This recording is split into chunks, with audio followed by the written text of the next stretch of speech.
অতএব সংসদে উত্থাপিত আকারে সন্ত্রাস বিরোধী সংশোধন বিল 2026 সর্বসম্মতিক্রমে পাশ হলো।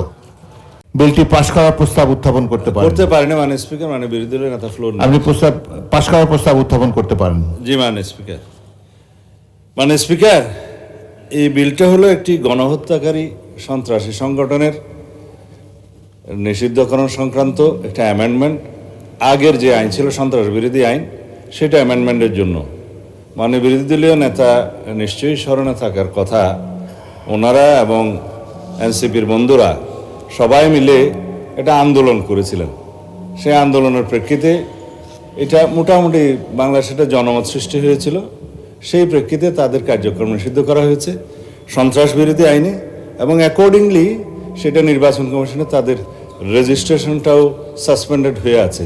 এবং এখানে এই আইনের অনুবলে পরবর্তীতে আর্টিকেল 47 অনুসারে সংবিধানের আইসিটি অ্যাক্টেও পরিবর্তন এনে সংগঠনের বিচারের জন্য সেই আইনটাও সংশোধন করা হয়েছে।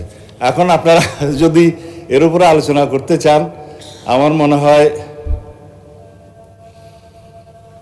সংশোধনের সেকেন্ড রিডিং স্টেজে যদি আপনারা সংশোধনী দিতেন, আলোচনা থাকতো, এবং ফার্স্ট রিডিংয়ে উত্থাপনের পরে যদি আপনারা আপত্তি তুলতেন, তাহলে আলোচনা থাকতো। স্টেজে আমি উত্থাপন আমি আমার রুলিং দিয়েছি, আপনি আপনার পাশ করার প্রস্তাব। ধন্যবাদ মাননীয় স্পিকার আমাকে কথা বলার সুযোগ দেওয়ার জন্য। আমি জাতিকে পরিষ্কার করার জন্য এই কথাগুলো বলি। জাতি পরিষ্কার আছে, আপনি মেনে নিয়েছেন, ধন্যবাদ মাননীয় স্পিকার। মাননীয় বিরোধী দলের নেতা মেনে নিয়েছেন।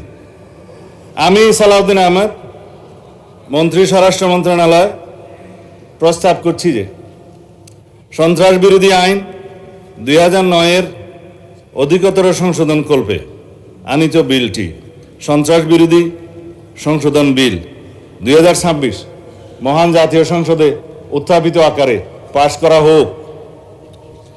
সংসদের সামনে প্রশ্ন হচ্ছে, সংসদে উত্থাপিত আকারে সন্ত্রাস বিরোধী সংশোধন বিল 2026 পাশ করা হোক।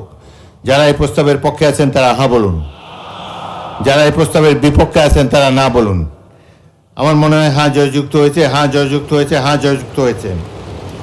অতএব সংসদে উত্থাপিত আকারে সন্ত্রাস বিরোধী সংশোধন বিল 2026 সর্বসম্মতিক্রমে পাশ হলো।